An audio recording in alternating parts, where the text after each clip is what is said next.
Olá pessoal, tudo bom? Tudo tranquilo? Como é que vocês têm passado? Sejam bem-vindos a mais uma videoaula de ciências. Eu sou o professor João Fontana, sou professor de ciências. E hoje nós iremos fazer uma videoaula a respeito lá do seu capítulo 5, lá da parte do Conhecendo os Seres Vivos. Então aqui nós estamos entrando no volume 3, lá no capítulo 5, lá Conhecendo os Seres Vivos. Quais são os principais objetivos desse livro?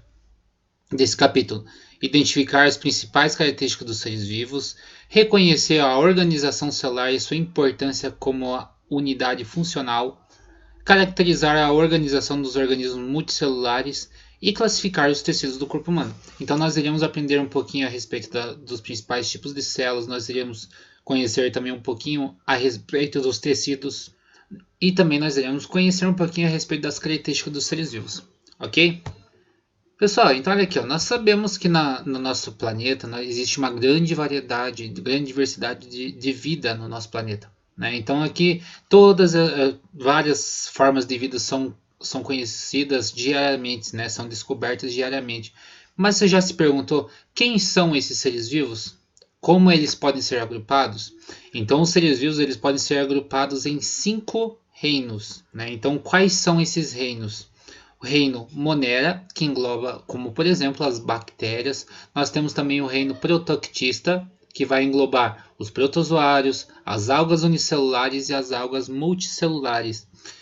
Os seres vivos também podem ser classificados no reino Fungi, né, que vai ser classificado também como exemplo os fungos unicelulares e os fungos multicelulares.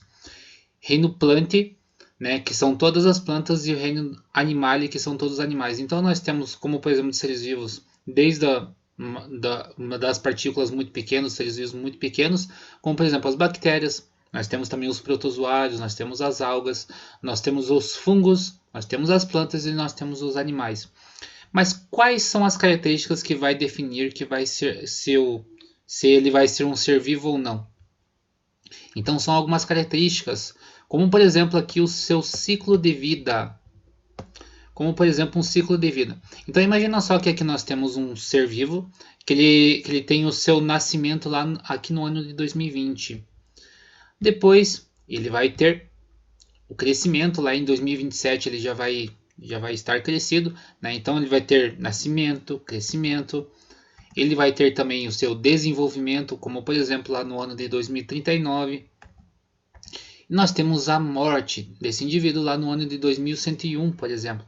Então aqui nós temos que pensar que todos os seres vivos eles são um ciclo, né? Então eles têm um ciclo. É como por exemplo o nascimento, crescimento, desenvolvimento e morte. Então todos os seres vivos eles têm esse ciclo de vida. E aqui nós temos um exemplo aqui, pessoal, como você pode verificar lá na página 3 do seu livro didático, que aqui nós temos um exemplo de um ciclo de vida de uma borboleta, né? Então desde daqui que ela vai ser, que ela é uma larva, né? Como por exemplo, né? uma lagarta, até ela virar um exemplo de uma borboleta, beleza? Então todos os seres vivos eles têm esse ciclo de vida, com nascimento, crescimento, desenvolvimento e morte. E aqui também nós temos um exemplo do ciclo de vida de um anfíbio, né? Então esse anfíbio aqui, pessoal, o que vai acontecer? Primeiramente eles têm os seus ovos, depois ele vai virar um gerino, depois ele vai se desenvolver, né? Então ele vai estar quando eles são ovos, eles têm a parte do seu nascimento, depois ele vai crescer, depois ele vai se desenvolver, depois ele vai morrer, né? Então todos os seres vivos eles têm esse ciclo de vida, que no caso seria nascimento, crescimento, desenvolvimento e morte. E quando nós falamos assim de uma outra característica que vai definir o que é um ser vivo, é a reprodução. O que é essa reprodução? Ela está ligada à forma de vida, ao habitat, o seu nicho ecológico e suas características, estruturas corporais, né? Então nós temos que pensar assim que todo ser vivo que ele vai se reproduzir é para poder perpetuar a sua espécie. Um problema nessa reprodução pode levar o indivíduo à sua extinção, por exemplo. E essa reprodução ela pode ser classificada de duas formas.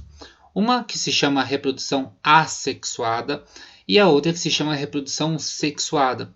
Lembra aqui, pessoal, sempre quando nós temos um A na frente de palavra, isso aqui quer dizer negação, beleza? Então, assexuada. O que ele não tem? Então, assexuada quer dizer que não tem participação de gametas. O que são gametas? Gametas são células sexuais que eles vão se unir e formar um novo indivíduo. Então, sempre quando nós temos uma reprodução assexuada, quer dizer que não tem participação de gametas. Beleza? E aqui formam organismos idênticos ao original. Então, aqui, sempre quando nós não temos a participação desses gametas, quer dizer que não tem essa variabilidade genética. Então, vão ser indivíduos idênticos. E reprodução sexuada? Reprodução sexuada, então, é toda aquela que ela tem participação de gametas. Então, se ela tem a participação dessas células sexuais, quais são as células sexuais do ser humano, por exemplo? Do ser humano, nós temos a célula sexual do masculina, que é o espermatozoide, e a feminina, que vai ser o óvulo, o ovócito. Beleza? Então, aqui nós temos que pensar aqui que sempre vai formar de indivíduos diferentes dos pais. Então, aqui nós temos que pensar num conceito que se chama variabilidade genética. Ok? Um outro conceito aqui, pessoal, uma outra característica que vai definir um ser vivo é a necessidade de energia. Então, a energia ela é a necessidade básica para sobreviver e para se reproduzir. Então, sempre os seres vivos eles têm que ter essa energia proveniente dos alimentos para que ele consiga ter essa necessidade básica para poder sobreviver. Então, todos os seres vivos eles precisam dessa energia, ok? Para poder sobreviver e para poder se reproduzir. E quando nós falamos em necessidade de energia, os seres vivos eles podem ser classificados em seres autótrofos ou seres heterótrofos. Seres autótrofos são todos aqueles que têm a capacidade de produzir o próprio alimento. Né? Então, vai produzir o seu próprio alimento. Então, ele não precisa ir atrás desse alimento. Então, ele vai produzir o próprio alimento. Aqui nós temos dois exemplos de organismos autótrofos. Então, que no caso seria as algas e as plantas. Então, seres autótrofos são aqueles que produzem o próprio alimento. Seres heterótrofos são todos aqueles que precisam se alimentar de outros seres vivos. Então, eles não fabricam o seu próprio alimento. Então, eles não produzem o próprio alimento.